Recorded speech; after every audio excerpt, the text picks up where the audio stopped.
Good afternoon ને જય શ્રી કૃષ્ણ. ભગવાન હવને હાજર નરવા રાખે એવી આશા સાથે આજના નવા વિડીયોની શરૂઆત. અને આજની રેસીપીમાં પણ એવું જ છે કે તમારા બધાની કોમેન્ટ હતી કે ખાટિયા ઢોકળા, જે આપણે દેશી ઢોકળા પહેલાં બનાવતા ગૌઢિયા, એવા કે ખાટિયા ઢોકળાની રેસીપી આપો. તો કીધું કાંઈ વાંધો નહીં, ચલો આજે થઈ જાય, આમ પણ રજા છે અને મમ્મી હાજર છે, તો કેમ નહીં ખાટિયા ઢોકળા કર્યા છે, કંઈક મમ્મીની રીતથી કંઈક આપણી રીતથી, એવી રીતે. તો ચલો ફટાફટ ખાટિયા ઢોકળાની રેસીપી જોઈ લઈએ. ખાટિયા ઢોકળા બનાવવા માટે આપણે જોશે સૌથી પહેલા ખાટિયા ઢોકળાનો લોટ, જે મેં ઓલરેડી કાલે પલાળી અને રાખી દીધો તો આથો લાવવા માટે. કાલ સાંજે પલાળીને રાખ્યો હતો, એટલે બીજે દિવસે તમે સવારે કે બપોરના ટાઈમે બનાવી શકો આરામથી. શિયાળો છે એટલે થોડોક રાખવો પડે આખી રાત, બાકી તો 4-5 કલાકનો આથો આવી જ જાય આરામથી. અને એમાં લીધું છે મેં 1 વાટકી ચોખા, 2 વાટકી ચણાની દાળ, અડધી વાટકી મગની દાળ ને અડધી વાટકી અડદની દાળ. મકાઈ આપણે સિટીમાં કોઈ દળી નહોતી અને મેં આ વખતે દળ્યું હતું ઘરે મિક્સચરમાં, કેમ કે ઘંટીએ કોઈ જાય એમ નહોતું દળાવવામાં, એટલા માટે. તો આવી રીતે રાખ્યો છે ને આથો આવી ગયા, મેં થોડોક હલાવી નાખ્યો, યાદ ન આવ્યું તમારી જોડે શેર કરવાનું, એટલા માટે.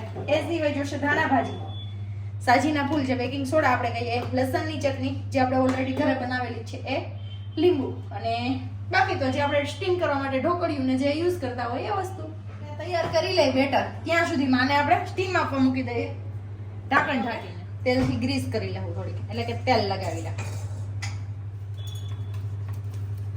આ થોડુંક બેટર અલગ કાઢવાનું હોય. કેમ? બધામાં એકારે સોડા ને નથી નાખવાનું, એટલે 3 ડીશ જેટલું જ કર્યું છે અમે બેટર, કેમ કે હું મમ્મી 2 જ ખાઈએ છીએ, એટલા માટે. આમાં તમે દૂધી પણ ખમણીને નાખી શકો, અને ચણાની દાળ આપણે પલાળીને રાખવાની, બપોરે બનાવો હોય તો સવારે પલાળી દેવાની આખી દાળ, અને એ પણ એડ કરી શકો. પણ મને મમ્મીને એ વસ્તુ નથી ભાવતી એટલે નથી નાખતા. લસણની ચટણી છે જે આપણે ઘરે બનાવી છે એ આપણે સ્વાદ અનુસાર, આપણે જેવી લાગે, વધારે ખાવું હોય લસણ તો વધારે. ખાટિયા ઢોકળામાં લસણનો ટેસ્ટ મસ્ત આવે. આમાં પણ નાખી શકો ને ડીશમાં છૂટી છૂટી ટપકી કરીને પણ મૂકી શકો. ધાણા ભાજી જેમને વધારે ભાવે તો થોડી એવી ધાણા ભાજી, અને બાકી બધું એ મિક્સ કરી લો. પછી સાજીના ફૂલ ને લીંબુ બને નાખશું. 5 ચમચી જેટલા સોડા, સાજીના ફૂલ કે સોડા, જે તમે સોડા યુઝ કરતા હોય ખાવામાં, એ ખાવાના સોડા કહેવાય, એ વસ્તુ. ને બાકી બધું લીંબુ નાખી અને એને ફેટવાનું છે.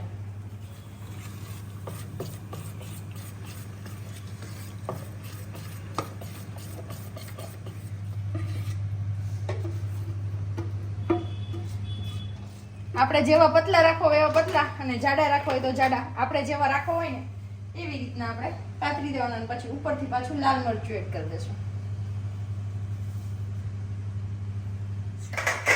પાણી આપણું ઉકળી જ ગયું છે. હવે ફટાફટ આને બેક થવા માટે મૂકી દઈએ, સ્ટીમ થવા માટે.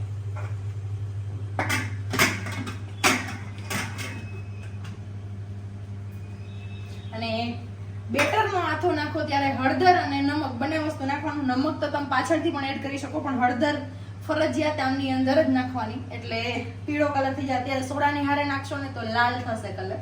એટલે ઢોકળા પતરા પાથરા હતા, પતલા, એટલે સ્ટીમ થઈ જાય છે. 10 મિનિટ થઈ ગઈ ઓલરેડી. અને આમ ન ખબર પડે તો પછી આમ કરીને ચેક કરી લેવાનું. ચાકુ તમારું ક્લીન આવે એટલે ઢોકળા તમારા ચડી ગયા. ડીશ આપણી કાંઠેથી છૂટી પડી ગઈ છે, તો આપણે એને કટ મારીને કટ કરી લઈએ, અને પછી બીજી એક ડીશ આપણે રેડી કરીને મૂકી દઈએ સ્ટીમ થવાના. ગરમ ગરમ ઢોકળા એન્જોય કરી લઈએ. આવી રીતની ડીશ આપણી રેડી છે, અને એકદમ જાળીવાળા છે, જો તમે જોઈ શકશો, એકદમ મસ્ત. તો ટ્રાય કરજો ચોક્કસથી. ઢોકળા એટલે કે આ ઢોકળા, તેલ, પછી સેજ એવું નમક એડ કરવાનું, અને લાલ મરચું, અને આ લાલ મરચું, પછી મિક્સ કરીને ખાવાનું. ગોળી આ બધું મિક્સ કરીને ખાવ એટલે જોરદાર જમાવટ આવી મમ્મી એમની રીતે, જો મેં કીધું તું ને કે ગામડાવાળા ને આપણા દેશી સ્ટાઈલ વાળા એ આવી રીતે લાવણની ચટણી એડ કરશે, બહુ મસ્ત લાગે પણ એમની યારે ખાવાનું. ચટણી યારે જનરલી બધા ખાતા હોય, પેલી ગ્રીન ચટણી, કોઈ બી ચટણી, પણ અમને લોકોને બધાના તેલ હારે ભાવે છે. તો તમે ચોક્કસથી એક વખત ટ્રાય કરજો.